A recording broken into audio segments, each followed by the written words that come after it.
Sir, even all the business நம்ம எப்பவுமே வந்து பாத்தீங்கன்னா ஒரு அக்கௌண்டபிள்ல மேஜர் நம்ம சொல்ற ஒரு பார்ட்ல கேஷ் ரொட்டேஷன், ஃபினான்ஸை பத்தி நம்ம பேச வரோம் சார்.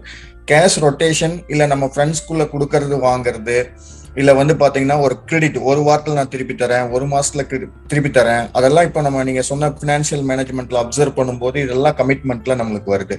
ஓகே. அந்த ப்ரெஷர்லயே ஒரு என்டர்பிரனர் வந்து தன்னோட 80% ஆஃப் டைமை வந்து இன்னைக்குள்ள அந்த கேஷை கொடுத்துடணும், ஒரு ப்ராப்பர் பிளானிங் எடுத்துட்டு போக முடியாம அந்த பினான்சியல் கமிட்மெண்ட்லயே நம்ம நின்றுறோம். ஸோ அதை வந்து ஸ்ட்ரீம்லைன் பண்ணணும் சார். எந்த டேட்ல நம்மளுக்கு இன்கம் வரும் நம்ம எக்ஸ்பெக்ட் பண்றோமோ அது வர்றதில்லை. ஓகே சார், இப்போ ஃபினான்ஷியல் மேனேஜ்மெண்ட்டை பார்ட்டிவே வந்து நான் கேஎன் சார்ட் மாதிரி நான் ஜஸ்ட்டு விஷுவலைஸ் பண்ணுறேன். அப்படி விஷுவலைஸ் பண்ணும்போது நீங்கள் சொல்கிற இந்த ப்ராப்ளம்ஸ் எல்லாம் வந்து ரெட் ஜோனில் வர மாதிரி இருக்குன்னு வச்சுக்கோங்களேன். இந்த ரெட் ஜோனை நீங்கள் அட்ரஸ் பண்ணுற மாதிரி இருக்குன்னு வச்சுக்கோங்களேன். இதெல்லாம் ஒரு இஷ்யூஸ், நெகட்டிவான இஷ்யூஸ் அப்படின்னு எடுத்துக்கலாம் இல்லைங்களா? ஆமாங்க சார். ஸோ இந்த நெகட்டிவ் இஷ்யூஸை நீங்கள் இப்போ டைரெக்டாக போயிட்டு நெகட்டிவில் ஃபோக்கஸ் பண்ண வேண்டாம்னு நான் சொல்கிறேன். நீங்கள் இப்போ பண்ணிட்டு இருக்கிற ப்ராப்ளம் அப்படியே இருந்துட்டு போட்டோம், நீங்கள் எப்படி ஹேண்டில் பண்ணுங்களோ அப்படியே ஹேண்டில் பண்ணுங்கள். பட் பாசிட்டிவாக சில விஷயங்கள்லாம் இருக்கும், அதில் போய் டைரெக்டாக ஃபோக்கஸ் பண்ண இதில் ஆட்டோமேட்டிக்காக வந்துடும் அப்படிங்கிறது தான் மெயினான விஷயம். இது எப்படி வந்து நம்ம ஹேண்டில் பண்ணுறது, எப்படி வந்து ஓவர் கம் பண்ணுறதுங்கிறது உங்களுக்கே ஒரு ஐடியா வந்துடும். இன்ஸ்டெட் ஆஃப் தட் நீங்கள் நெகட்டிவ் இதில் ஃபோக்கஸ் பண்ணுறதுக்கு பதிலாக you can get into the positive. பாசிட்டிவ்னா என்னென்னா, ஃபார் எக்ஸாம்பிள் இப்போ நான் இது கிவ்னு சொன்னேன் இல்லைங்களா? ஸோ நம்ம ஒரு பர்டிகுலர் இது வந்து நம்ம கொடுக்கணும் அப்படின்னா அந்த ஏரியா முடிஞ்சிடும். ஒரு சின்ன அமௌண்ட்டை வந்து எப்படி கன்சிஸ்டண்ட்டாக நீங்கள் கொடுக்குறீங்கன்னா ப்ளூ ஜோன் நீங்கள் கிளியர் பண்ணிட்டீங்கன்னு அர்த்தம். அதுக்கப்புறம் அந்த ஆரஞ்சு ஜோனில் போனோம்னா இப்போ இந்த என்ன பண்ணணும், என்ன ப்ராசஸ் எல்லாம் பண்ணணுங்கிறதெல்லாம் நம்ம பண்ணலாம். பிளான் பண்ணி ஃபினான்ஷியல் மேனேஜ்மெண்ட் போட்டுட்டு நம்ம எப்படி பண்ணலாங்கிறது நம்ம எடுத்து வைக்கலாம். ஸோ எதெல்லாம் உங்களோட கண்ட்ரோலில் இருக்கோ அந்த கண்ட்ரோலுக்கு நீங்கள் இனிஷியல் ஸ்டேஜில் ஒரு இம்பார்ட்டன்ஸ் கொடுத்தீங்கன்னா நல்லாயிருக்கும்னு சொல்கிறேன். எடுத்த உடனே சிக்கலை பற்றி பேசி நெகட்டிவில் வந்து நீங்கள் எடுத்த உடனே ஸ்டார்ட் பண்ணீங்க அப்படின்னா அந்த ஜேர்னியே வந்து தடைப்படும் இல்லைங்களா?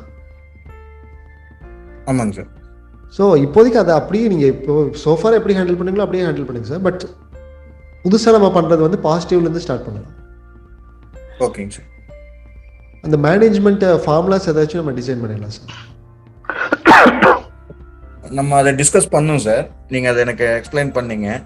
செகண்ட் மெத்தடாலஜி வந்து நம்ம யூஸ் பண்ண சொல்லியிருக்கோம் சார், நம்ம யூஸ் பண்ணிட்டு இருக்கோம் இப்போ.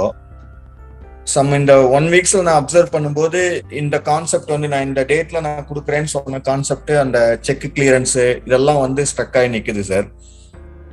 ஸோ அந்த கிளியரன்ஸ் டைமுக்குள்ள நம்ம அதை பண்ணி கொடுக்க வேண்டியதா இருக்கிறதுனால நம்ம பிளானிங் அப்சர்வ் பண்ணதோட விஷயத்த நான் உங்ககிட்ட ஷேர் பண்றேன் சார். ஓகே, அதாவது நீங்கள் பண்ணணும்னு நினச்சி அது இமீடியட்டாக கரெக்டாக போச்சு அப்படின்னா ஏதோ சிக்கல் இருக்குன்னு அர்த்தம். உங்களால் ஏதாச்சும் புதுசான ஒரு விஷயத்தை நீங்கள் ஸ்டார்ட் பண்ணுறீங்கன்னா கண்டிப்பாக அதை வந்து கெடுக்கிற மாதிரியோ அல்லது அதற்குண்டான அப்போஸ் பண்ணுற மாதிரியோ நெகட்டிவான சர்க்கம்ஸ்டன்ஸ் தான் இருக்கும். இது வந்து என்ன சொல்கிறது, இட்ஸ் நேச்சர். ஸோ நெகட்டிவாக தான் இருக்கும். நம்ம மெதுவாக கொஞ்சமாக போகணும். ஏன்னா இது ரொம்ப ஈஸியாக இருந்துச்சுன்னா எல்லாருமே அதை இப்போ ஹேண்டில் பண்ணியிருப்பாங்க, எல்லாருமே பாசிட்டிவாக வந்திருப்பாங்க சார். இது கொஞ்சம் கல்ச்சராக மாற்றி கொஞ்சம் டிசிப்ளினோட அடுத்தடுத்த லெவல் நம்ம போக வேண்டியது இருக்கும்.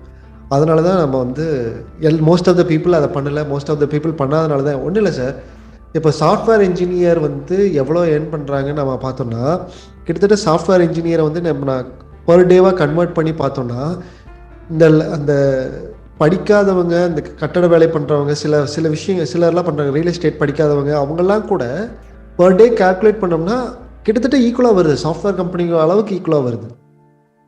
அப்போ ஏன் இந்த சாஃப்ட்வேர் கம்பெனி வச்சிருக்கிறவங்க வேற லைஃப் ஸ்டைலும் இவங்கெல்லாம் வேற லைஃப் ஸ்டைல் ஏன் இருக்காங்க அப்படின்னு பார்த்தோம்னா, because of the financial literacy. அப்போ ஃபினான்ஷியல் லிட்ரஸி, அந்த ஃபினான்ஷியல் மேனேஜ்மெண்ட்டை இன்னும் கொஞ்சம் கரெக்டாக ஃபாலோ பண்ணால் ஈவன் அந்த கட்டட தொழில் பண்ணுறவங்க கூட ஒரு ஐடி கம்பெனி உண்டான ஒரு லைஃப் ஸ்டைலை கிரியேட் பண்ண முடியும் அப்படிங்கிறது ஐ ஸ்ட்ராங்லி பிலீவ். அவங்க ஃபினான்ஷியலி என்ன பண்ணுறதுனே தெரியல, ஆனால் என் கையில் இவ்வளோ இருக்கே அப்படிங்கிறதுனால அவங்க வந்து அதை ஆல்கஹாலுக்காக யூஸ் பண்ணுறாங்க. Most of the people, not all, but most of the people are spending for alcohol. ஆல்கஹாலில் போயிட்டு அவங்க அடிக்ட் ஆகிறதுனால மட்டுமே எக்ஸஸ் ஆன காசை என்ன பண்ணன்னு தெரியல, அதனால அவங்க அப்படி போகிறாங்க, அவ்வளோதான். ஸோ அப்போ நம்மளும் வந்து ஃபினான்ஷியல் மேனேஜ்மெண்ட் சரியாக பண்ணலைன்னா அவங்க பண்ணுற தப்பு நம்மளும் பண்ணுறதுக்கு நிறையா வாய்ப்புகள் இருக்குது. அவங்க ஆல்கஹாலில் கொடுக்குறாங்க, நம்ம வேறு ஏதாச்சும் அதாவது தேவையில்லாத பொருளை வாங்குறதுக்கு வீட்டில் அந்த மாதிரிலாம் சில இடத்துல போகிறதுக்கு வாய்ப்பு இருக்குது. Thank you so much sir, thank you so much. But financial literacy பாசிட்டிவாக இருந்தாலும் சரி, நெகட்டிவாக இருந்தாலும் சரி, கஷ்டமாக இருந்தாலும் சரி, ஈஸியாக இருந்தாலும் சரி, நம்ம அது பண்ணி தானே சார் ஆகணும்.